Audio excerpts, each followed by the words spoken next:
شیخ میرا سوال زکوٰۃ کے حوالے سے ہے۔ میں یہ جاننا چاہ رہا ہوں کہ کیا زکوٰۃ کی رقم ہم مسجد میں لگا سکتے ہیں؟ یہ سوال میں نے کئی اہل حدیث علماء اکرام سے پوچھا ہے، تو ان میں سے کچھ نے کہا ہے کہ لگتی ہے، کچھ نے کہا ہے کہ نہیں لگتی ہے۔ تو شریعت کیا بتاتی ہے ہمیں کہ زکوٰۃ کی رقم مسجد میں لگ سکتی ہے یا نہیں؟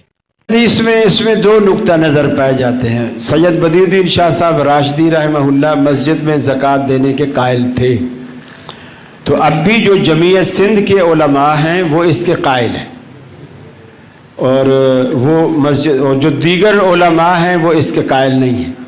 اور شاہ صاحب کہتے تھے فی سبیل اللہ جو لفظ ہے اس میں مسجد بھی شامل ہے، اور ہم یہ کہتے ہیں کہ لفظ فی سبیل اللہ سے صرف جہاد فی سبیل اللہ مراد ہے۔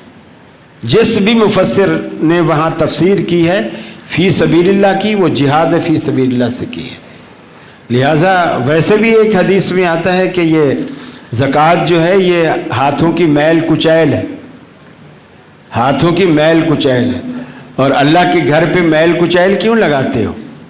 اور ویسے حدیث میں آتا ہے کہ اللہ نے صدقہ ہم پر حرام کیا ہے، رسول اللہ صلی اللہ علیہ وسلم صدقہ نہیں کھاتے تھے اور اپنی آل کو بھی نہیں کھانے دیتے تھے، اور یہی کہتے تھے کہ یہ ہاتھوں کی میل کچیل ہے۔ حضرت حسن نے ایک دفعہ بھولے سے کھجور حلق میں ڈال دی، صدقے کی کھجور تھی، آپ نے انگلی ڈال کر اس کو نکلوایا اور فرمایا کخ کخ، تھو کر، انا لا ناکل صدقۃ، بیٹا ہم صدقہ نہیں کھاتے، نکال اس کو۔ تو اسی طرح یعنی مسجد پر زکوٰۃ کا پیسہ نہیں لگانا چاہیے۔